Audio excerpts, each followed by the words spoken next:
Hello, I'm Daniel. I am going to read a chapter from this book, The Heart of the Buddha's Teaching by Thich Nhat Hanh, and then I'm going to comment on that chapter. And this chapter is called Right Thinking. Right Thinking. When right view is solid in us, we have right thinking, or samyak samkalpa. We need right view at the foundation of our thinking. And if we train ourselves in right thinking, our right view will improve. Thinking is the speech of our mind. Right thinking makes our speech clear and beneficial. Because thinking often leads to action, right thinking is needed to take us down the path of right action. Right thinking reflects the way things are. Wrong thinking causes us to see in an upside-down way. But to practice right thinking is not easy. Our mind is often thinking about one thing while our body is doing another. Mind and body are not unified. Conscious breathing is an important link. When we concentrate on our breathing, we bring body and mind back together and become whole again. So if you've ever, and I'm sure you have, had this experience where you're talking to someone and you realize you're not present with them at all, you're just mentally somewhere else and you're not listening to what they're saying, that's what we're talking about here. We're talking about our body's here, our mind is somewhere else. Another key example of that is if you've ever been driving and you just get to where you're going and you don't remember the drive, right? That's, again, mind is somewhere else while body is doing something. That can get us into trouble. When Descartes said, "I think, therefore I am," he meant that we can prove our existence by the fact that our thinking exists. He concluded that because we are thinking, we are really there, existing. I would conclude the opposite. I think, therefore I am not. As long as mind and body are not together, we get lost. And we cannot really say that we are here. If we practice breathing mindfully and touching the healing and refreshing elements that are already within and around us, we will find peace and solidity. Mindful breathing helps us to stop being preoccupied by the sorrows of the past and the anxieties about the future. It helps us be in touch with life in the present moment. I knew that's where that was going. Much of our thinking is unnecessary. Those thoughts are limited and do not carry much understanding in them. Sometimes we feel as though we have a cassette player in our head, always running day and night, and we cannot turn it off. We worry and become tense and have nightmares. When we practice mindfulness, we begin to hear the cassette tape in our mind, and we can notice whether our thinking is useful or not. Thinking has two parts: initial thought, vitarka, and developing thought, vichara. An initial thought is something like, "This afternoon I have to turn in an essay for literature class." The development of this thought might be to wonder whether we are doing the assignment correctly, whether we should read it one more time before turning it in, whether our teacher will notice if we hand it in late, and so on. Vitarka is the original thought, vichara is the development of the original thought. So just briefly I want to touch on, he said when we come to breathing, we can breathe and come to the present moment. And I think that's really useful to us. Bring your attention to your breathing when you notice you're distracted, when you notice you're mentally lost, or even when you're stressed out even. Bring your attention to your breathing and that can help you center yourself. And then he talks about initial thought and development thought, right? And sometimes we get really confused in our train of thought. Our mind goes here to here to here to here, but we didn't really see the whole process. So suddenly we're thinking about what we had for lunch last Thursday, and we don't know why we're thinking about that. We're not even hungry, right? And so a lot of the times our minds feel crazy. That's where that concept of monkey mind comes, because we don't know how our mind gets from point A to point B unless we learn how to pay great attention to our thoughts. In the first stage of meditative concentration, or dhyana, both kinds of thinking are present. In the second stage, neither is there. We are in deeper contact with reality, free of words and concepts. While walking in the woods, and again, this is Thich Nhat Hanh's story, not mine, because he's telling a story here. While walking in the woods with a group of children last year, I noticed one of the little girls thinking for a long time. Finally, she asked me, "Grandfather Monk, what color is that tree's bark?" "It is the color that you see," I told her. I wanted her to enter the wonderful world that was right in front of her. I did not want to add another concept. So we put concepts on reality, and I don't know that color is a great example of that, but we put concepts on everything all the time, and we think, this is bad, this is good, this is desirable, this is scary, this is undesirable, this is pretty, this is ugly, right? Whatever it is, we're putting these labels on things, and then sometimes we act like the label is the fundamental reality, and really it's not. These are concepts. These are labels we're putting on the world.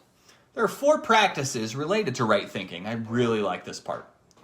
4 practices related to right thinking. Number 1, are you sure? If there's a rope in your path and you perceive it as a snake, fear-based thinking will follow. The more erroneous your perception, the more incorrect your thinking will be. Please write the words, "Are you sure?" on a large piece of paper and hang it where you will see it often. Ask yourself this question again and again. Wrong perceptions cause incorrect thinking and unnecessary suffering. So it happens to us that we mishear. We hear something and it's not what we thought we heard, or we see something, it's not what we thought we saw, and that's what we're talking about here. We can reflect and we can ask ourselves, are you sure? Number 2, what am I doing? Sometimes I ask one of my students, what are you doing to help him release his thinking about the past or the future and return to the present moments? I ask the question to help him be right here, right now. To respond, he only needs to smile. That alone would demonstrate his true presence. Asking yourself, what am I doing, will help you overcome the habit of wanting to complete things quickly. Smile to yourself and say, washing this dish is the most important job in my life.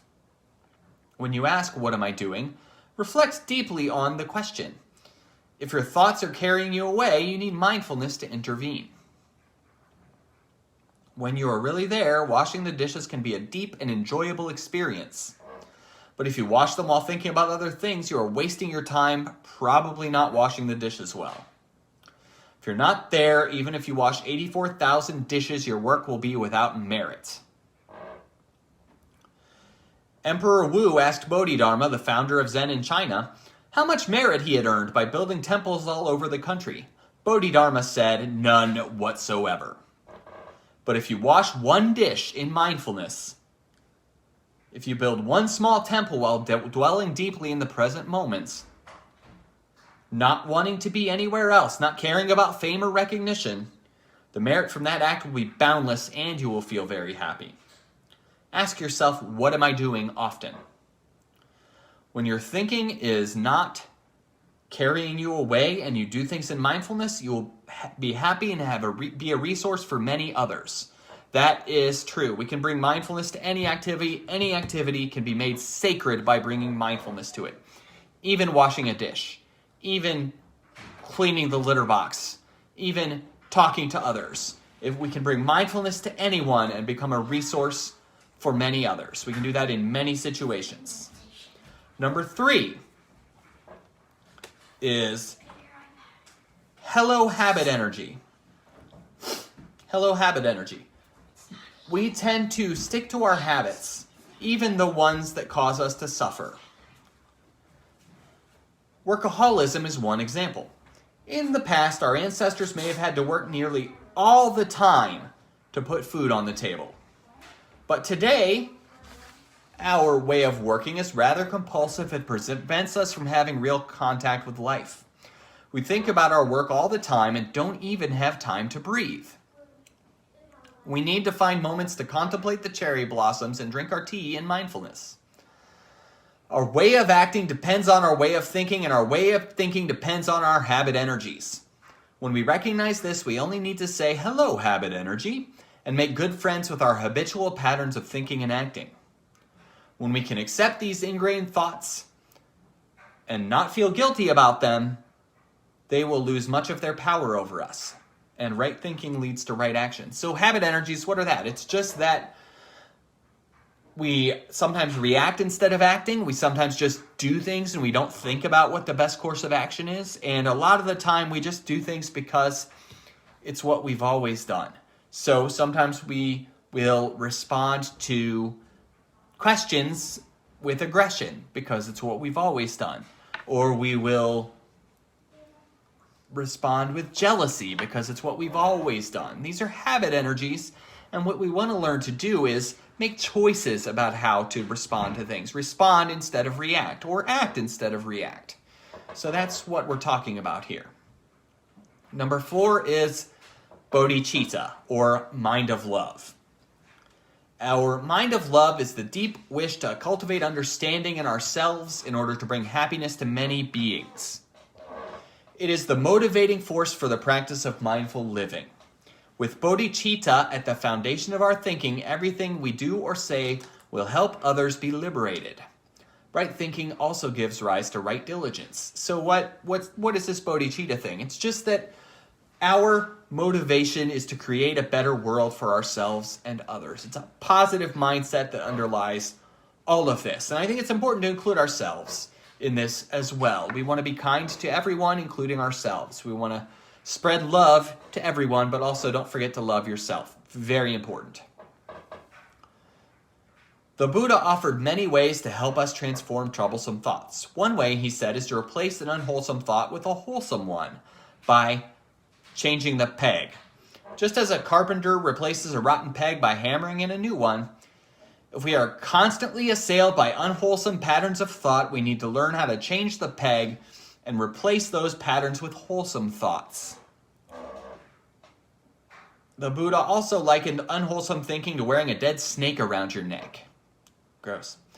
The easiest way, he said, to keep unwholesome thoughts from arising is to live in a wholesome environment, a community that practices mindful living. With the help and practice of Dharma sisters and brothers, it is easy to sustain right thinking. Dwelling in a good environment is preventative medicine. In Buddhism, we talk a lot about having a good spiritual community, having good, admirable friends or spiritual friends, and that is what we're talking about here. If we are able to surround ourselves with people that have these same spiritual goals we do, that is of great help to us. That is of great help to us. I've heard it said that you become like the people you spend the most time with. So what do we need to do? We need to spend time with people that have these goals we do. And that's why having a community is super, super important. Spend time with people that have the same goals as you. And then right thinking is easier to cultivate. And really, the whole path is easier to cultivate. Right thinking is thinking that is in accord with right view. It is a map that can help us find our way. But when we arrive at our destination, we need to put down the map and enter the reality fully. Think not thinking is a well-known statement in Zen. When you practice right view and right thinking, you dwell deeply in the present moment where you can touch seeds of joy, peace, and liberation, heal and transform your suffering, and truly be present for many others. I would add present for ourselves and others. So it's learning how to be here. Be here instead of somewhere else. The truth is here.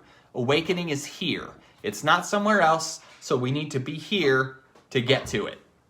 And the truth is, you get there by realizing you're there. So all we have to do is dial into it. I say all we have to do like it's easy, and of course it's not. So that has been Right Thinking. And again, that book I've been reading from is The Heart of the Buddha's Teaching. It is one of my favorite books. So thank you for taking the time to listen to me today, and have a great day.